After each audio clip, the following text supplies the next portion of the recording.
Hablaremos hoy de Dostoyevsky, escritor ruso que todos conocen, detestado, según se ha dicho muchas veces aquí en el programa, por un amigo de Jorge Dorio, que era Vladimir Nabokov, un gran autor ruso también, desde luego no del tamaño de Dostoyevsky, me parece a mí, pero que ha escrito Ada y el Ardor, y ha escrito, bueno, Lolita, que es la novela más conocida de él.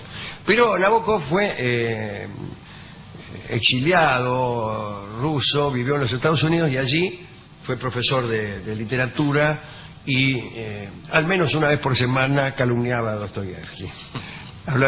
Le encantaba hablar mal de Dostoyevsky. Nosotros hoy también hablaremos mal de Dostoyevsky porque no nos vamos a referir a sus libros. ¿Y a qué? Ya veremos. Hemos hablado acá alguna vez de sus amores, ¿no? También de sus libros e incluso de sus procedimientos literarios, de su participación política, de los días en Siberia, días que él mismo glosó, ¿no? En aquel libro, Suspendidos, ofendidos, lesionados y humillados. No se llama así. El escritor noruego Geir Kietsa escribió sobre Dostoyevsky como jugador. Hay desde luego una gran novela de Dostoyevsky que se llama El jugador, pero a él le gustaba jugar, así que vamos a centrarnos en esos asuntos para nada menores en la vida de Dostoyevsky, como veremos.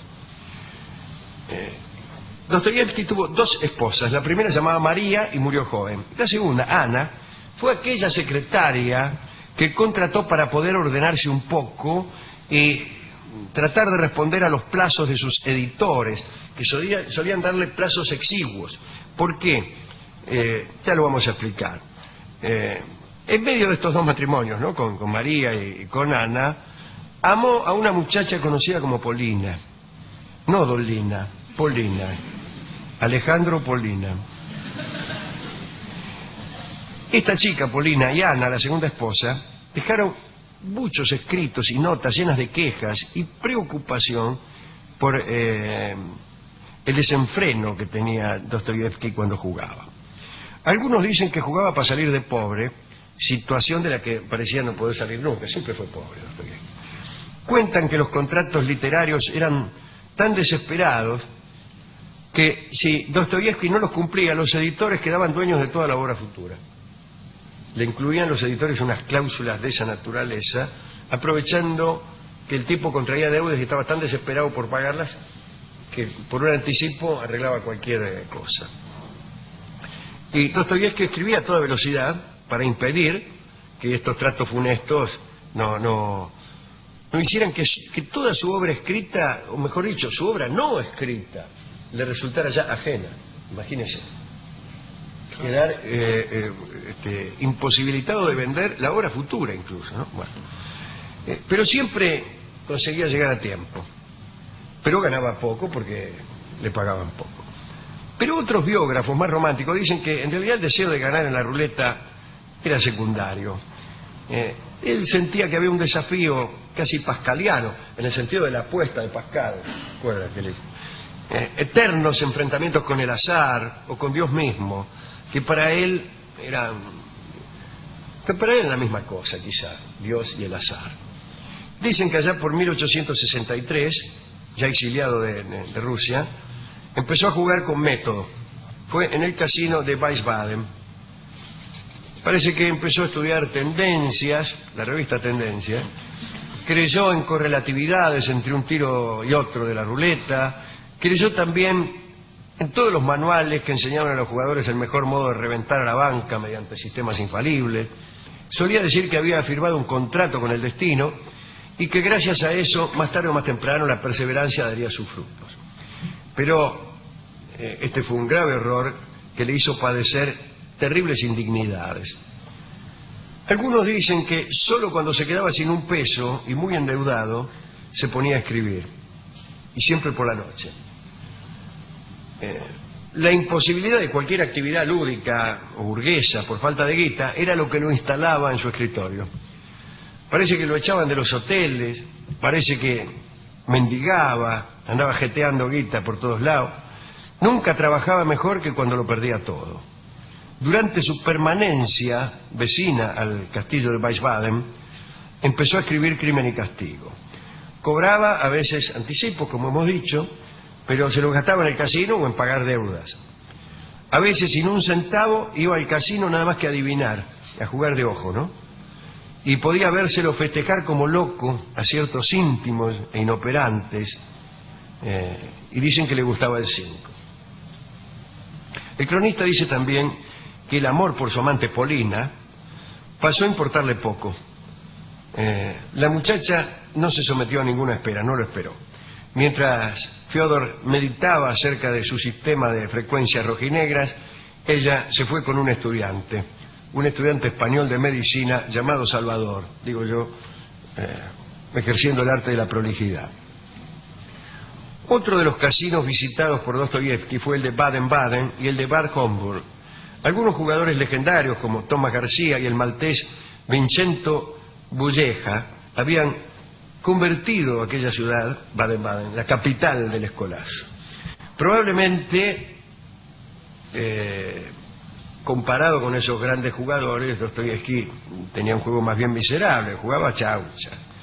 Estaba fuera de ambiente en ese lugar, porque era pobre. Por ejemplo, el nombre de Dostoyevsky no aparece ni siquiera una vez en el libro de los ganadores del casino, ¿no? Sin embargo, nadie parecía más concentrado que él en aquel lugar. Pasaba todo el día allí, y cuando se quedaba sin guita, le aconsejaba a los que todavía tenían plata cómo tenían que jugar. Se hizo deudor de algunos famosos, anduvo mangueando por ahí, se endeudó con Tolstoy y con Turgenev, deuda que saldó 10 años más tarde. Lo que sucedió con su segunda esposa Ana fue terrible. Vivían en Dresde. Después del casamiento, en 1867, Dostoyevsky sugirió viajar a Homburg para probar suerte en la ruleta. Partió con la intención de volver a su casa en 2 o 3 días. Fue solo, me parece, sí, fue solo. La visita duró 10 días y al cabo de ese periodo estaba arruinado por completo. Entonces le mandó unas cartas llenas de culpa y de halagos a Ana, y después de cada una de esas cartas agregaba un pedido. Tenemos una carta acá. Tenemos el original. Mire usted, lo consiguió. Querida Ana, envíame inmediatamente la suma de 20 imperiales. Debo rescatar el reloj que empeñé. Después tengo que pagar la cuenta del hotel y comprar un boleto de regreso. Por Dios que no jugaré más. Fyodor, 21 de mayo de 1867. Tengo otra. 3 días después. 24 de mayo de 1867. Ana, mi amada y querida esposa. Perdí todo lo que me enviaste. Tu juicio es lo único que me inspira temor. Podrás respetarme. La carta continúa, ¿no? Súplicas, explicaciones, pedidos de indulgencia. Ana ciertamente respetó a Dostoyevsky y hasta lo acompañó a jugar. Los anillos de boda fueron las primeras víctimas. Siguieron los regalos del casorio y finalmente las prendas de vestir. Hubo un momento en el que Ana no pudo salir a la calle por varias semanas. Su vestido y su calzado fueron empeñados. No, como la ropa. Fyodor le echaba la culpa a otros jugadores. Decía que lo distraían, otras, a veces por codazos o porque lo empujaban, o por el exceso de perfume, imagínense. Dice el cronista que en Baden-Baden se transformó en un personaje notorio. Tenía el rostro enrojecido, los ojos sanguinolientos y el enojo fácil cuando no acertaba su apuesta. Lo detuvieron en 2 oportunidades por agredir al croupier. Yo te voy a dar el 31 atorrante. Bueno, no existió nunca un momento de holgura económica en la vida de Dostoyevsky. Fue siempre pobre.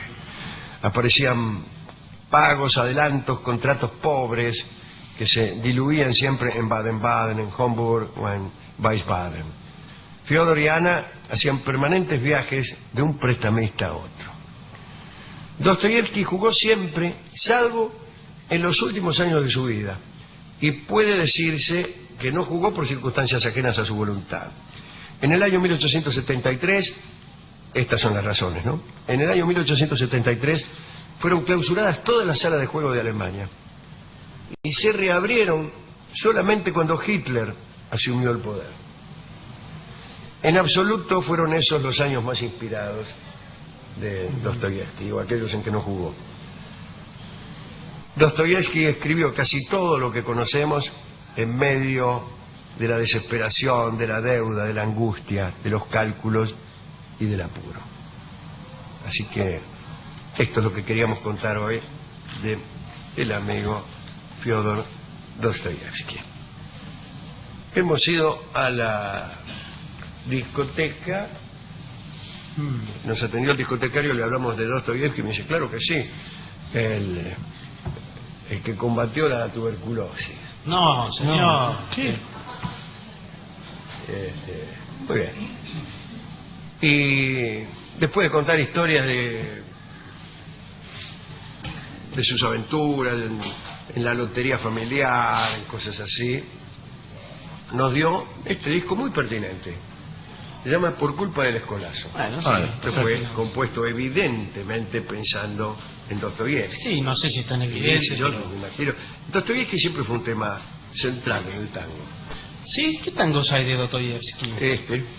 Ah, Mire usted. Por Por decir culpa uno. del escolazo, de salto y carta, escolazo. Todos los del escolazo son por Dostoyevsky. Naturalmente, ¿por quién si no? ¿De quién estamos hablando ahora? Sí, ahora hablamos de Dostoyevsky, pero entonces, medio raro. ya terminó la discusión. Es medio Ya raro, está, señor. señor, medio Terminó la raro, discusión. raro. Él cuando ve que la discusión la La perdió, pierde. quiere seguirla ad infinitum. Bueno, vamos a escuchar la versión clásica de este tango, que en realidad no es un tango, sino es una milonga. Una milonga de Grela, que se llama Por culpa del escolazo, la canta Edmundo Rivero. Dale.